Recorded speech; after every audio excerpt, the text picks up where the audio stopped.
In the tapestry of life, where every thread holds a story, America in black and white emerges as a haven for the voices echoing through the heart of our communities. In this podcast, we wade through the rivers of our collective experiences, celebrating the vibrant hues of change brought forth by the whispers of hope and the roars of action. It's more than just a conversation. It's a journey into the heart of our society, illuminated by the light of those daring to dream and do. Join us, and let your voice be the melody that guides us toward a dawn where every color finds its place in the masterpiece of our shared destiny. Together, let's paint a future brimming with the positives that dwell in our minds and the actions that shape our world. Welcome to America in Black and White. I'm your host, Charles King, and tonight we're honored to share the journey of a scholar, advocate, and cultural memory keeper whose work bridges history, justice, and empowerment. Dr. C. Negus Rudison-Imhotep is a cultural memorial specialist and a scholar of African thought and a seasoned public servant. His life work spans education, social justice, advocacy, and Africa diasporic history.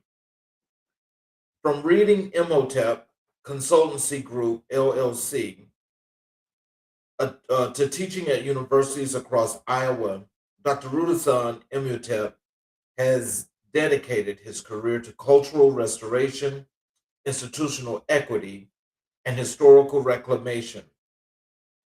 His leadership extends into public service, from chairing the Des Moines Civil and Human Rights Commission to serving on state boards that elevate the voices of marginalized communities. He is also the creator and host of Babylon Makes the Rules, a podcast that documents and analyzes the experiences of African and African descended people through an Afrocentric lens. His forthcoming book, From Sankofa to Strategy, offers a deeply personal exploration of his journey through activism, scholarship, and spiritual consciousness. Tonight, we'll explore his life story, his scholarship, his work as an author and podcast host, his community engagement, and the profound influence of Frank Calvin Mann on his career. This is a conversation about memory, resistance, and imagining liberated futures. Ladies and gentlemen, I would like to introduce you guys to Dr. C. Negus. Hello, sir. Hello, how are you today? I'm just excellent. So you still in the snow in the storm? Absolutely. I'm in my car and it's 22 degrees and we're expecting 4 to 5 inches of snow. Oh, I can imagine, especially where you're located. Yeah, in the middle of Iowa. Oh boy. So, as we are about to, as we're going to jump here into the show, I want to start with your life journey and how you got to the point of where you are now. Oh my God, that's Yes. quite that's quite a question to ask. And do we have enough time? But sir, I'll give it to you this way. My name is Negus Well, Rudison-Imhotep. I haven't actually. Well, Rudison. I was going to ask you the. I haven't asked you the question yet. Oh, I thought you did. No. Okay, forgive me. So, if you tell us, what was your upbringing like in Houston, Texas? It was extremely interesting. I grew up in the segregated community of Fifth Ward, Houston, Texas. My father was a businessman. He had a furniture business. Uh, we had livestock, and myself and my younger brother were basically young cowboys. We took care of cattle and took care of horses. And I think my dad thought he was being Cartwright, and my little brother I was Hossa, and my little brother was Little Joe. I hear you. So, how does your early experience shape your commitment to cultural memory? Um, from stories that I learned by like the young folks today call it ear hustling. I used to sit by when the elders let me sit by, and I listened to stories, Mhm. and I learned from those stories about things that I had no idea of. I wouldn't have known, or things that I found out later in history. Mhm. So, what inspired you to pursue both public administration and Africana scholarship? Well, the Africana scholarship was is something that I did um, on my own. Mhm. Uh, Academically, I have studied political science, public administration, and business administration. But from my upbringing um, as a youth back in the mid '60s, my parents gave us Negro encyclopedias, and yeah, Johnson uh, that used to have Ebony magazine had an encyclopedia called the Negro Encyclopedia, Mhm. and it was a story behind it because as a child, I remember one Sunday, my parents and my brothers and sisters come from church, and we were watching after dinner. We were watching uh, 60 Minutes, and it was the civil rights movement. There was something going on in Mississippi or Alabama, and water hose were on people and dogs, and police whooping and beating people. And after the show, I looked over at my dad and told my dad, it's not our fault that we're Negroes. Mhm. And and my dad jumped up out his seat and grabbed me, and he told me that you need to be proud that you're a Negro. And I asked him why after what I saw, and my father he immediately started tearing up, and my mother came and held my dad, and that following week, about a week or two later, my parents had ordered the Negro Encyclopedia, and that's where I got my beginning. Mhm. I started reading about black people. Wow. So, can you tell us how did you connect public administration to Africana scholarship? What was that connection about that made you want to study in that manner? Well, it wasn't a disconnect at all because I couldn't take away the Africanness that's in me, Right. regardless of your political party or affiliation. You have that indelible uh, mark on you as being the that nose and lip of the original man and woman on this planet. Mhm.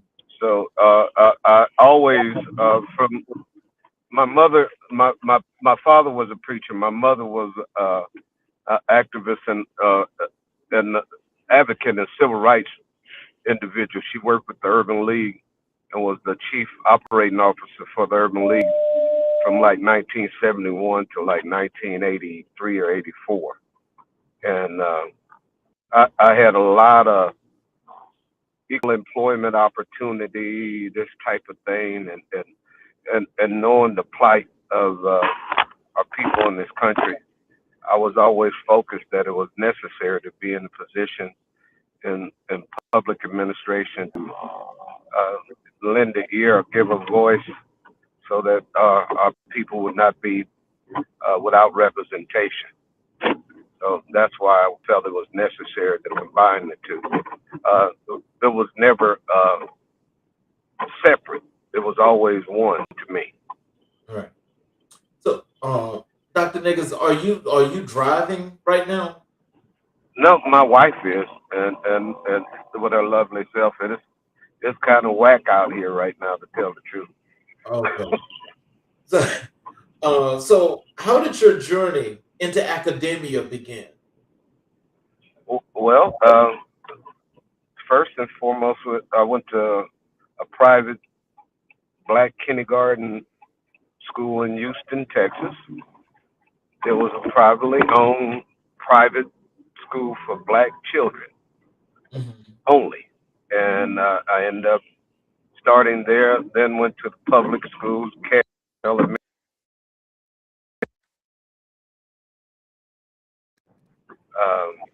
Parents divorced back in '68, and had to move out of uh, had to move out of Houston and move to Iowa.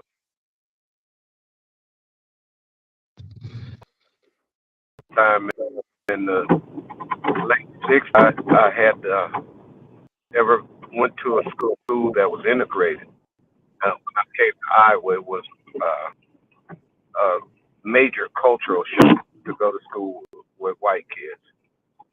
But we stayed here 3 years. Mother went to school while she was here and obtained some academic credentials and had an opportunity to reconnect with people that she knew from here who were instrumental in the creation of the Houston Area Urban League and actually an individual named Quentin Meese, whom my family knew. And we ended up going back to Texas in 1971. So I went back as maybe 11-year-old kid, went back to Texas and like reconnect with my father and other family that we had in Texas. But I stayed there, became a student, went through the public school systems. Then my senior year, my high school years, I went to a private Catholic school, and I told my mom and dad that they turned me over to the enemy when I went over to dealing with the Catholics and the Jesuits. Um, but yet I Mhm. went there and further went on as a student athlete. I went to New Mexico State University. I was a all conference running back at New Mexico State for about 3 years, 2.5, 3 years. Uh, Dropped out of school because I became a parent for the second time, and third time. And then I had to drop out of school and I had to work and start taking care of children. So I had quite a long hiatus between academia and just working out in the real world without a college degree. But like in 1980, no, in 2008, I got hurt on a job. I was a construction worker. I was driving a concrete truck and had a umbilical hernia. And I knew that I was no longer going to be grabbing and pulling heavy equipment. And one of my close friends who was a minister in the church, and I was an ordained minister in the church as well. And he told me, he said, man, you might as well go on back to college. And I argued with him, like, hey, man, I'm 48 years old, almost 50. I'm talking about going back to college. And he told me to go back, and he showed me how to get back. And I did, and what startled me, that I ended up obtaining my bachelor's in like 3 weeks because Mhm. I had so many credits. I didn't have the documents to support that I had the bachelor's. I got the bachelor's real quick in like 3 weeks, and then I uh, got it so quick. I said, wait a minute, I might as well go back to school again and get my master's because I told my mom and dad, I promised them that I was going to get a PhD when I left off school. And neither one of my parents are alive today. Neither one of them saw me obtain a degree, but I stayed in school, and uh, from like 2010 to 2022, I obtained a bachelor's, a master's, and a PhD. Well, yeah, so how did you get into the part of instructing, becoming an instructor? You Well, know. as an ordained minister and a senior pastor, I was a senior pastor of Second Baptist Church in Fort Dodge, and I always had people tell me I have a knack of teaching. I'm a storyteller. I I try to dig up as much data that I possibly can. So when I'm in front of someone and speaking on a particular topic, I know that I'm well versed, so I can explain it in empirically, but then I can explain things to where just the common Joe Blow can handle it and understand. And I was at the church. I taught a lot about the African presence in the Bible, Mhm. and my church.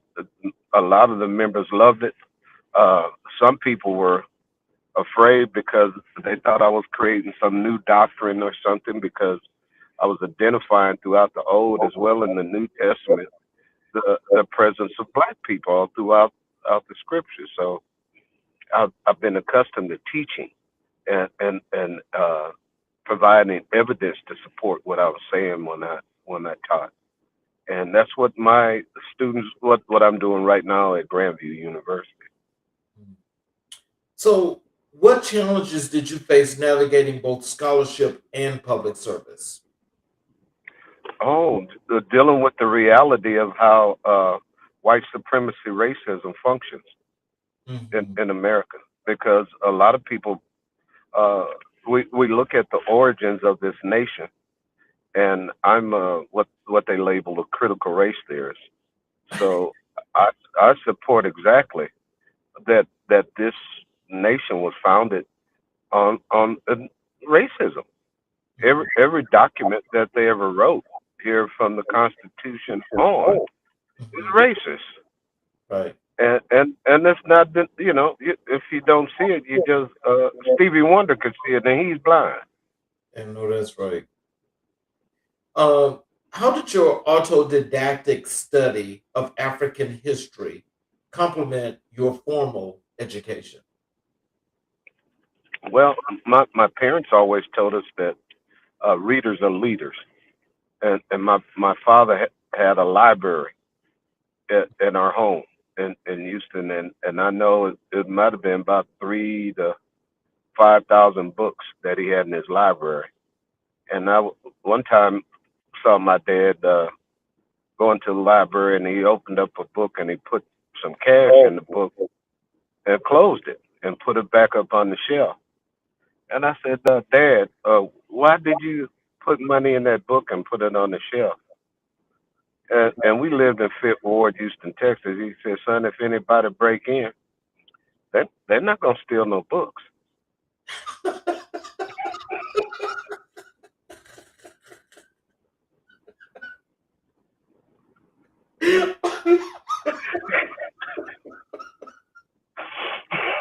Oh my God. You know, he's so true. That is so true. Come on, man. What they gonna steal? The TV, the stereo, microwave, or, Yep. put your money up in your book till you know, like the old saying about black people and reading. I'm Yes. not gonna say it. Right. Hide Uh, it. Just so, what role did mentors play in your development? everything. Mhm. I had some of the best mentors and some of the worst mentors that anybody could have. Mhm. As a student athlete, man, I had two football coaches, both played in the NFL. Mhm. Okay, and both of them played in the NFL, the same position I played, running back.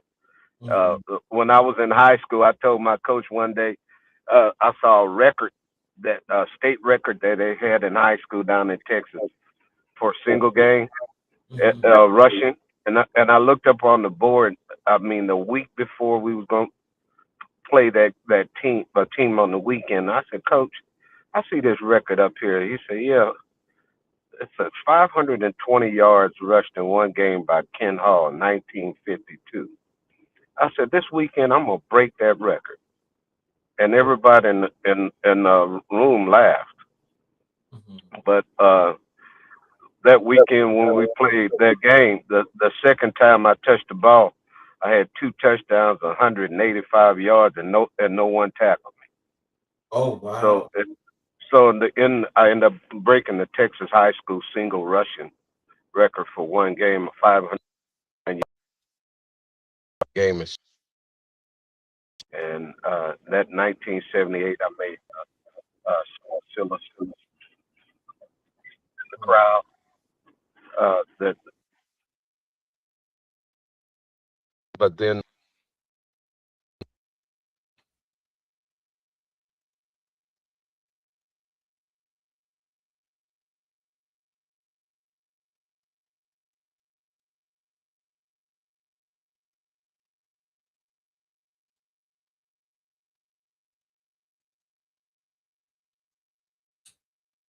Um, I can't hear you.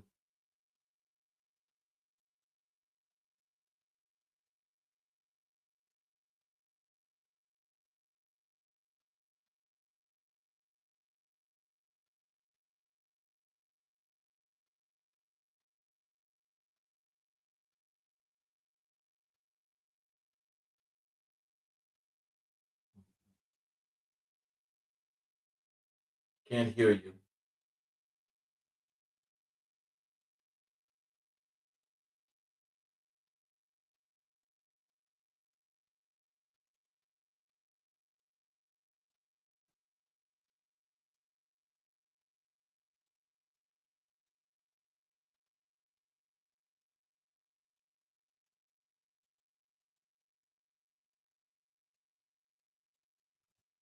It just went out.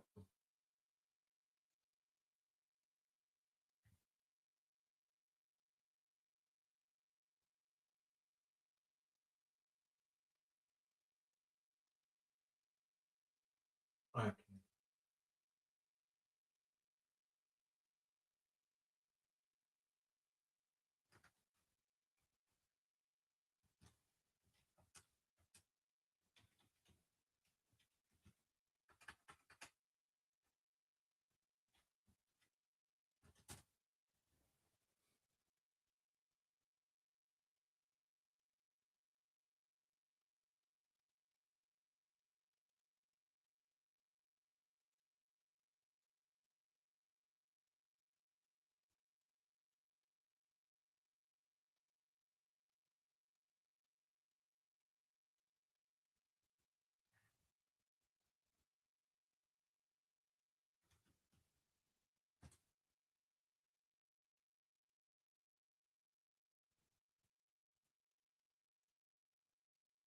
Ladies and gentlemen, we have the issue there with Dr. Negus. We are going to we will reschedule this event for we'll look at maybe doing it like next week. Um, Sorry about that. We'll end the show, and I'll inform you guys when we'll have him back. Wait, no, like he's back already. Um, let's see. hello. Yes, sir. Now I can hear you. Oh my God, thank you. I don't know what I'm keeping my fingers away from everything. Yeah, because I was about to just close out. Yeah, but My God, um, so so can you tell us how do you balance scholarship, advocacy, and leadership? how do I what Scott How do restate you that statement? Sir? how do you balance scholarship, advocacy, and leadership? Um, it's just necessary. It's quite an ordeal to deal with, but it's necessary, and you have to find time and space to do them all and to do them effectively. Because there's no need to halfway do anything. Mhm. That was my objective always, to give my very best when I was doing a task, because I guess it was basically my upbringing. My father uh, never, he was a type of individual to where it was never a need for you to try to say that you couldn't do something. No, you were gonna do it. I remember my younger brother and I, my father, it was like a hurricane. hit somewhere down there in Houston back in the '80s, '70s, or something like that, he'll say like, wait, he'll call people would call and say, well, my boys will be over there. They'll cut down that tree off of your house. My boys, they're gonna come over there and do this. And I was like, I was a hired hand, man. But so I learned to go and do figure your best way of how to operate that and deal with a particular issue. Mm. You know, I was a teenager selling, delivering, and repossessing furniture. Okay, so as a young kid, I had guys sticking pistols in my face when I'm coming to talk about we're gonna repossess your refrigerator. You know, so Wow. it's always it was always something new and a learning experience. So, what personal experiences most influenced your worldview? Um, I can say the death of Martin Luther King stuck with me more than anything as a kid Mm. and as an adult. Him and Malcolm, Mhm. because it was devastating in my the most devastating thing that I saw in the black community at that time. That people talk about Emmett Till and George Floyd, but I remember when King was assassinated, it seems like the whole black community that I grew up in was uh, at the the highest point of mourning. It even seemed like to me when I looked and remembered that feeling, it looked like you could hear people crying down the street, up and down the street, and you could hear. It didn't even sound like the birds were singing right. You know, it was sad because people didn't know what to do.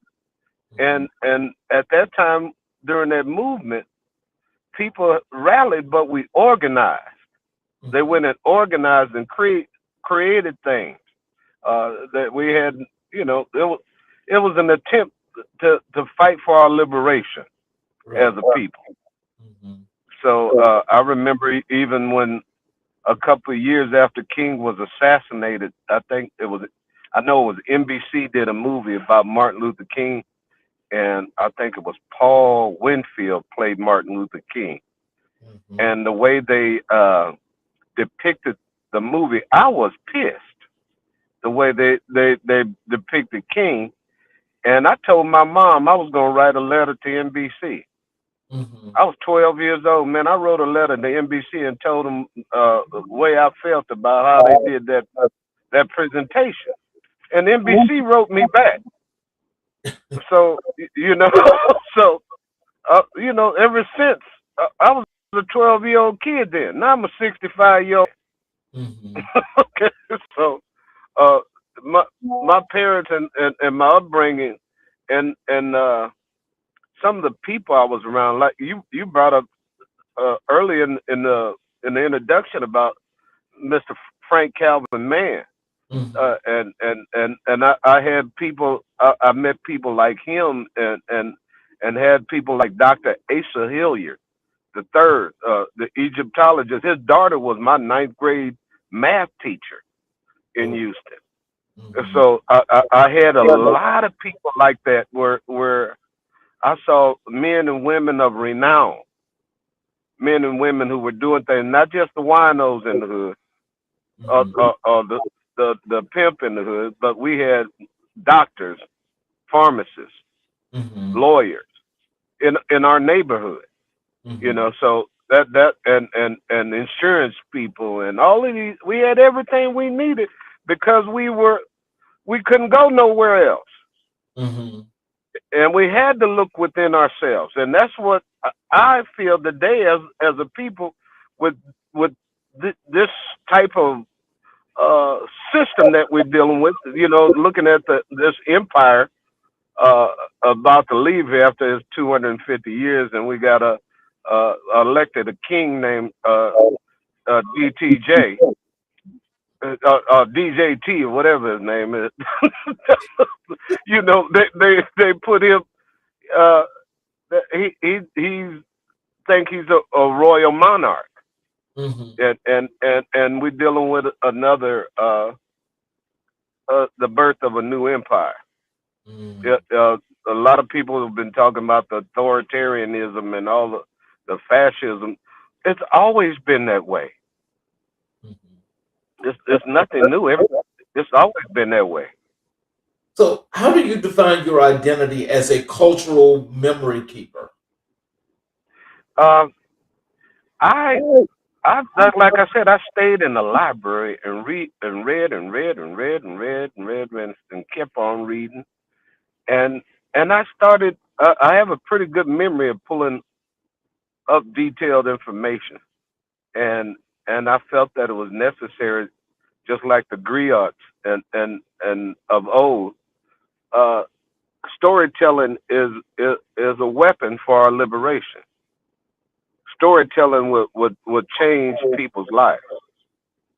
I remember sitting up and listening to my father tell me about when he was a little boy up here in Marshalltown, Iowa, back in the 40s, Hmm. early 40s, and he was in a swing and jumped out a swing and fell out the swing, and the bone on his wrist came out his hand, and and that time in the 40s up here in Iowa, all they wanted to do was cut his hand off.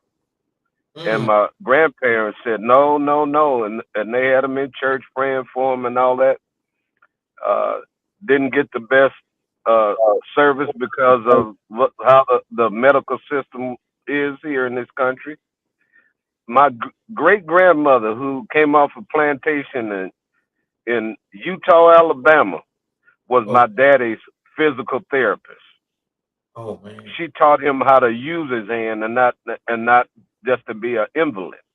Hmm. He became left-handed, but she was the one that coming off a plantation picking cotton in Alabama, didn't go to nobody's college, but knew what to do to save that baby's hand because that was her grandson. So that shows me about what storytelling can do.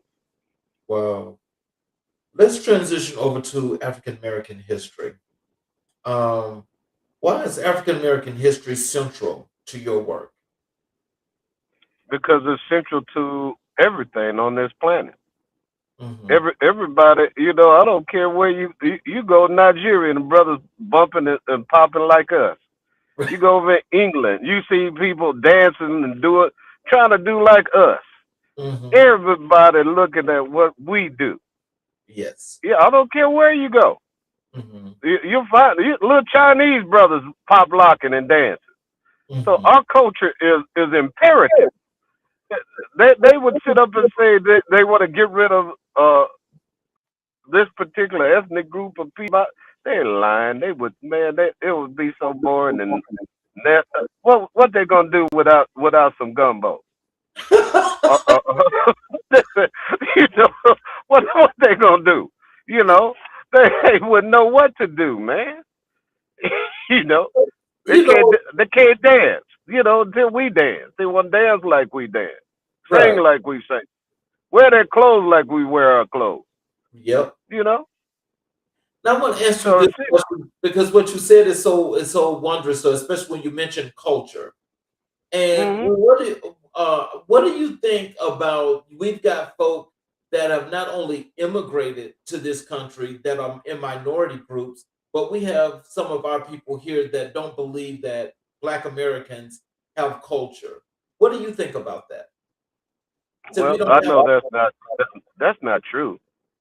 We Mhm. know that's not true, and people can have their perceptions Right. because we do have culture, and just like every group has their own culture.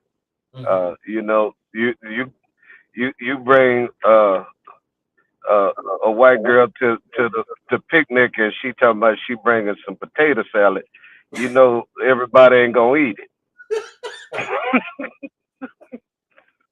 Can't, you can't do that. My mama said if they can't use my comb, don't bring them home. So I wouldn't even bring them to no picnic like that. So it just shows you. we we got culture, man. Somebody gonna say uh the way they made that dressing wasn't right because when it's Thanksgiving and Christmas, everybody want that dressing. So it's our culture, the way we do things, just the way other groups of people do their thing. Right. Um, how do you define cultural memory in the context of Black history? Oh, and cultural memory is you know what? In the context of Black history, especially amongst these Christian uh, chocolate faced people, all they have to go is to the Old Testament and look at what the nation of Israel said to remind their generations after generation after generation to remind them of what they went through, how they came out of Egypt, how they did this, how they went through the wilderness. You have to remind people, and it's imperative upon us as adults to remind and tell our stories and tell our children's our stories, and even tell those who are not our children Hmm. the story about what our people went through. You Hmm. know, I look at like a brother man came out of my neighborhood back in Houston, Fifth Ward brother Mickey Leland. Hmm. If you remember Mickey Leland, he went over and he was a congressman from Houston, but he ended up dying over in Ethiopia Oh. because of when they were bringing food during the famine. And that brother was right there from our community, Hmm. and he was even local, he was national, but he became international and said, "Look at the common kinship that we have with our brothers and sisters on the other side of the ocean." And he lost his life over in Ethiopia, uh, bringing food to some of the famine victims at that time, and I think that was in the early 1980s. So, what lessons from Pan Africanism resonate most today? Uh, After reading the books from Kwame Nkrumah, I read Dr. Yusuf Ben Yakanan, Dr. Walter Rodney, uh, CLR James. After reading and those individuals, Franz Fanon, it is imperative that we must maintain the knowledge of what our struggle is about and the learn from what has happened in the past. Um, I remember Kwame Nkrumah made a comment about uh, colonialism, and if they don't watch out after the colonialists come in, there you have indirect rule, and after indirect rule, we have what we have today: people coming into Africa talking about their investors now instead of colonializers. Mhm. And it's the same objective as going in and raping resources from the continent so that their economies can thrive. Yeah. Why very little is given to the people of Africa.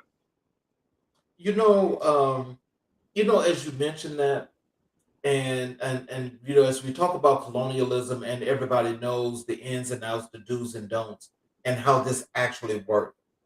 When we think about how that negative influence has taken place worldwide with the deception in repression and how it was done, how do our people, or how do people of color in general, what do you think some of the things they should be able to do in order to rid themselves of that slave mentality?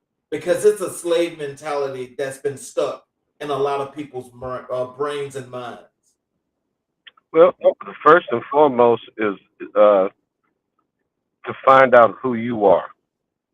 So many people, especially blacks in America, believe our history starts with slavery.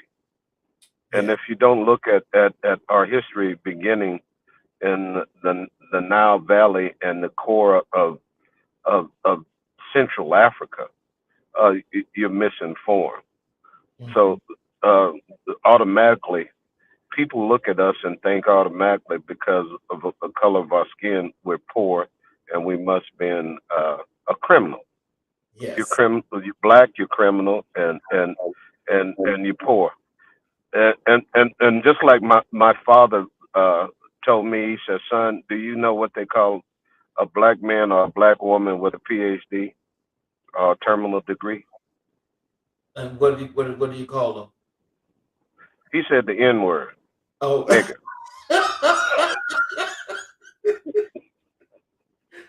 So nothing changes despite the.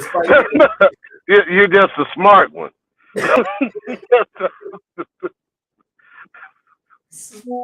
So how do you approach decolonial pedagogy in your teaching?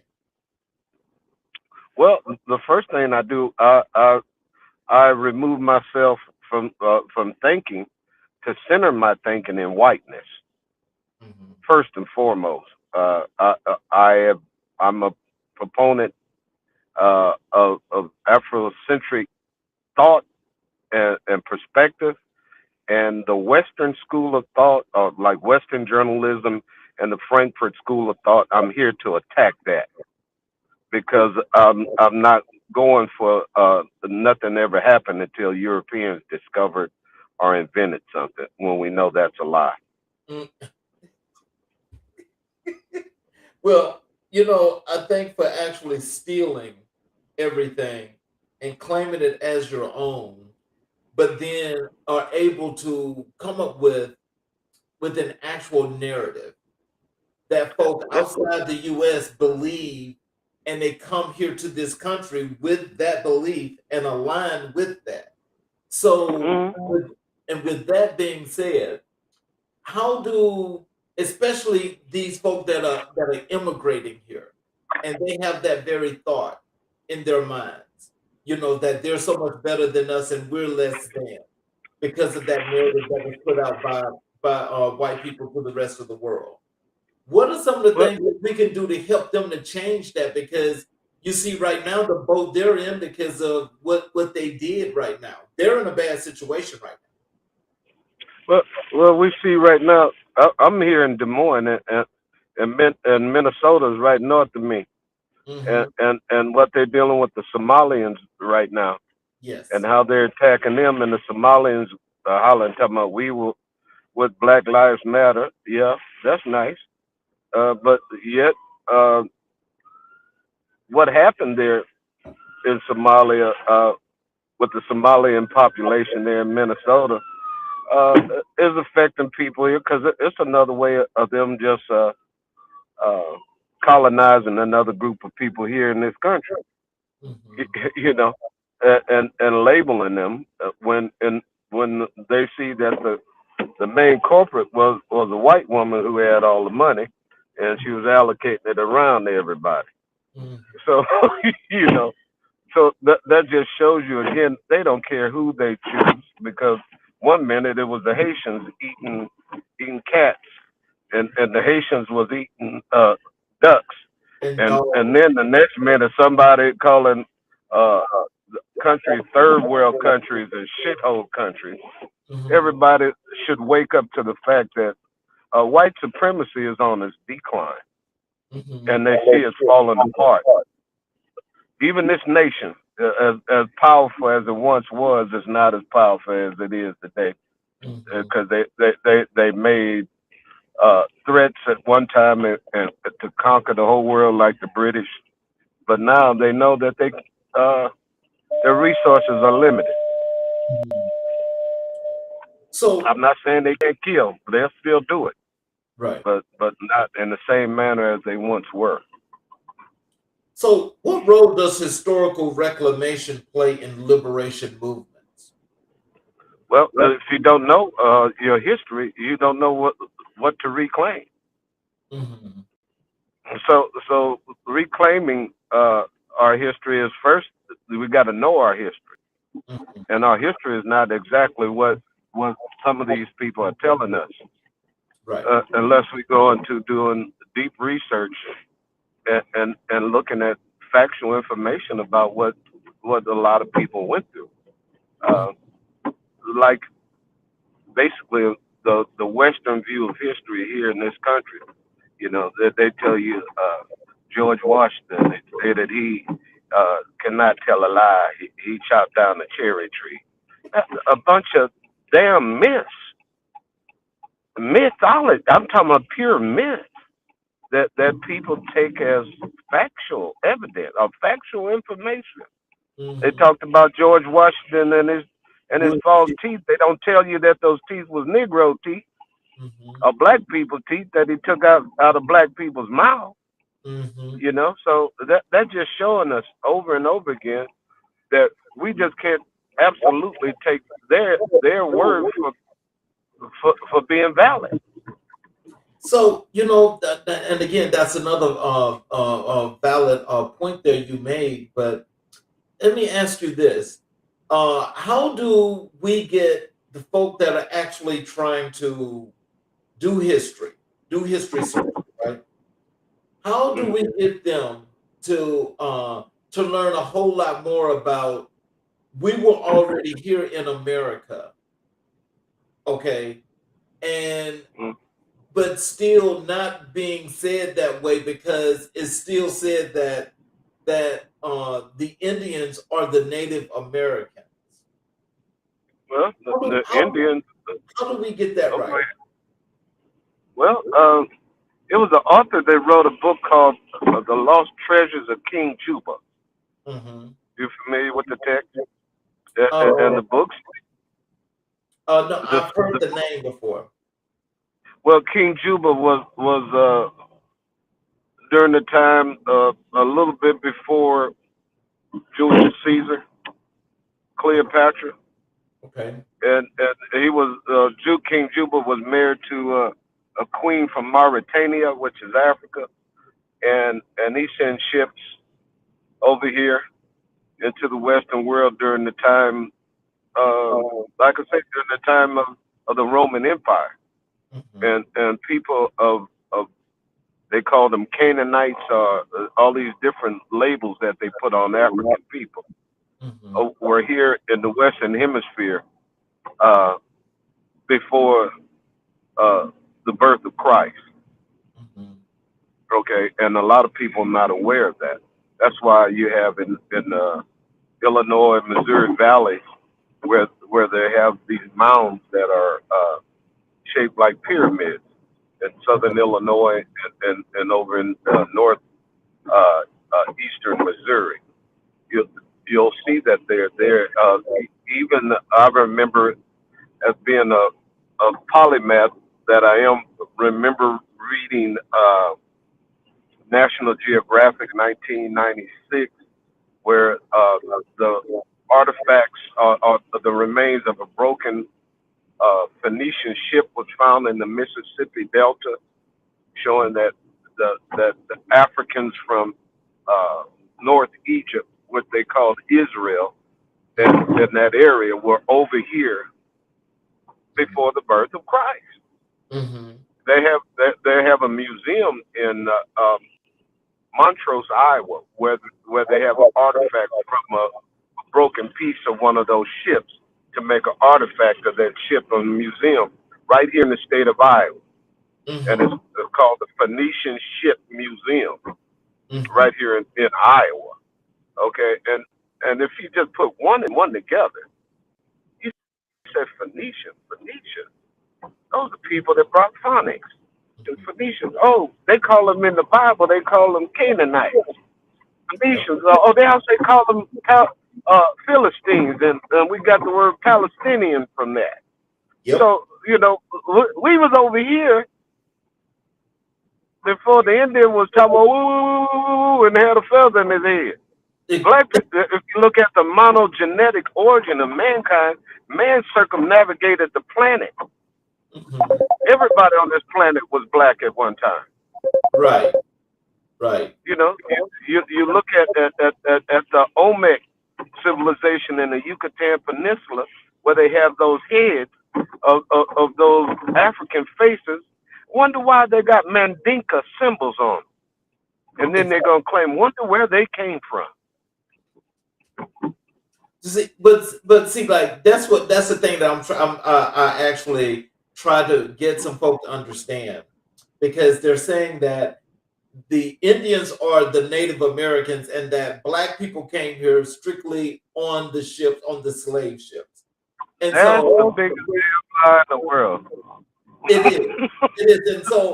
And just dispelling that, I'm really I was at a loss of words the last time I had that discussion, really, because I'm just trying to figure out, like, what would I have to do in order to say, look, here it is right here, maybe.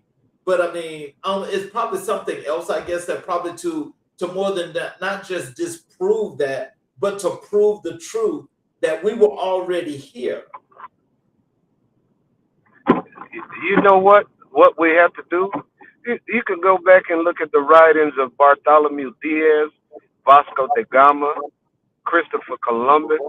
And when they got here, they saw some dark-skinned people. They called them Indians, and they, especially in Hispaniola, they call them what they call them Arawaks.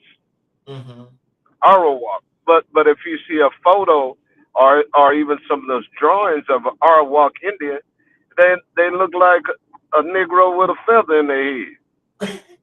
Okay. So, You look at the blacks in Hawaii back in the day, and the white folks said they ain't nothing but some curly haired Negroes over here on this island. well, You know, yeah, we circumnavigated the planet, so that just show you we was here already yeah, and because so everybody was black.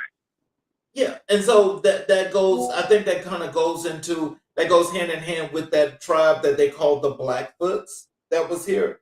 Those were black people. Yeah, yeah, in Florida, Yes, and the exactly. Seminoles. Yes, yes. So how do you see African diasporic history shaping modern identity? Well, it has to be in the hands of African authors who need to control the narrative and to re-examine and explain it empirically to support, have data to support, show the facts. I remember Dr. John Henry Clark always said he came to Arthur Schomburg and stated that he wanted them to know African history, but Schomburg told Dr. John Henry Clark to go and study the European Mhm. first and look at his history. And if you knew the European history, you'll come to find out we are all over it.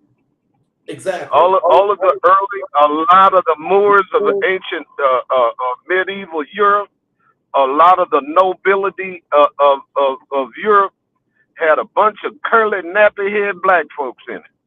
Hmm. You go. I was talking to my wife the other night.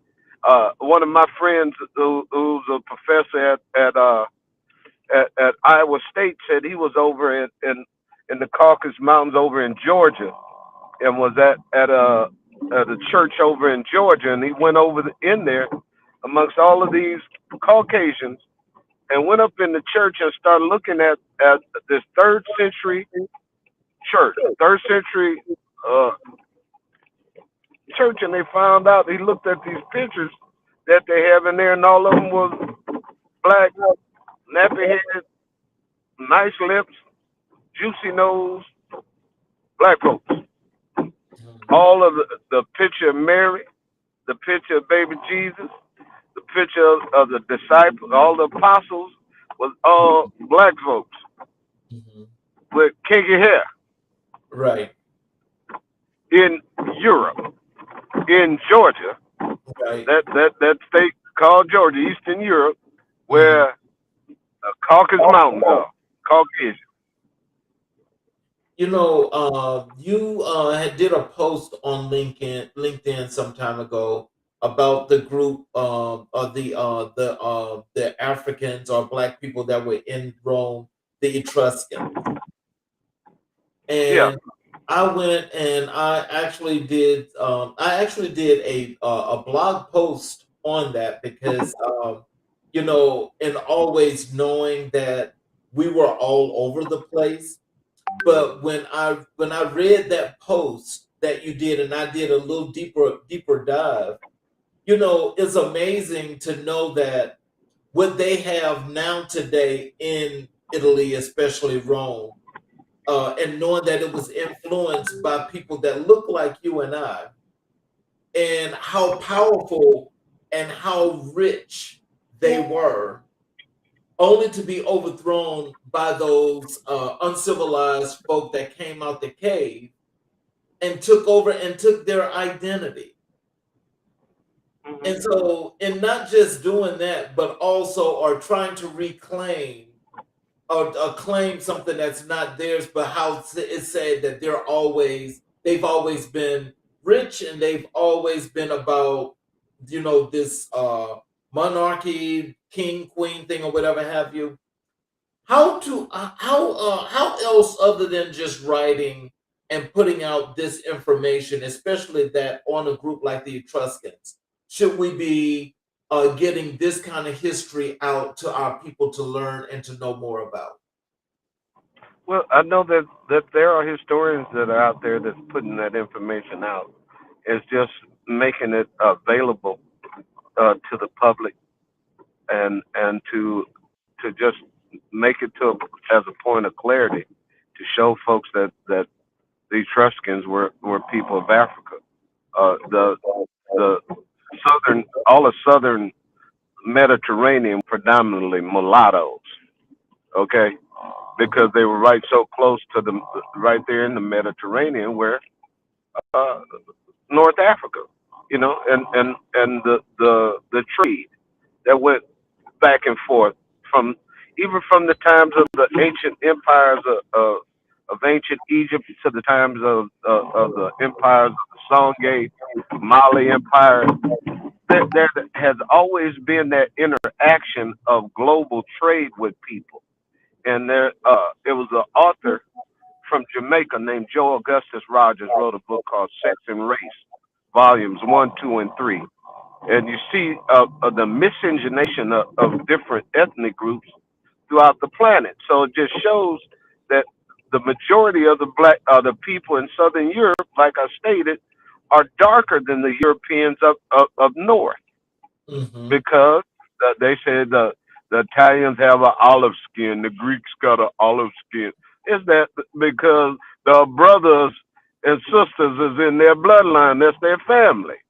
Right. You know, I was working downtown here in Des Moines at one time at a department store, and I was helping an old gentleman from Italy, and his name was Joe Negro. Mhm. Yeah, I'm not joking. Joe Negro. Joe Nigro. Mhm. This little Italian dude looked like my daddy. Oh wow. He was just because my dad was lighter than me. My dad light complexion, and this dude kind of looked like my dad. And he was up there, and I said, "Sir, here's your order here. This is how much it costs." He put out his credit card. I looked at his card and said, "Joe Negro." I said, "Joe Negro." He said, "Yeah." He said, "I'm from Sicily. I'm from the old country." I said, "Yeah, I know who your people are."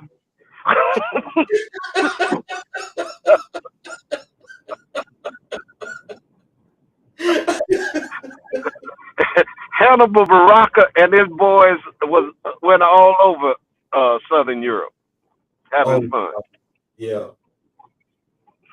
and Um. many others. What are the dangers of erasing or distorting Black history? Well, it's already been distorted, but it's impossible to erase because we we our history is just like that statement. What they say, we don't die, we multiply.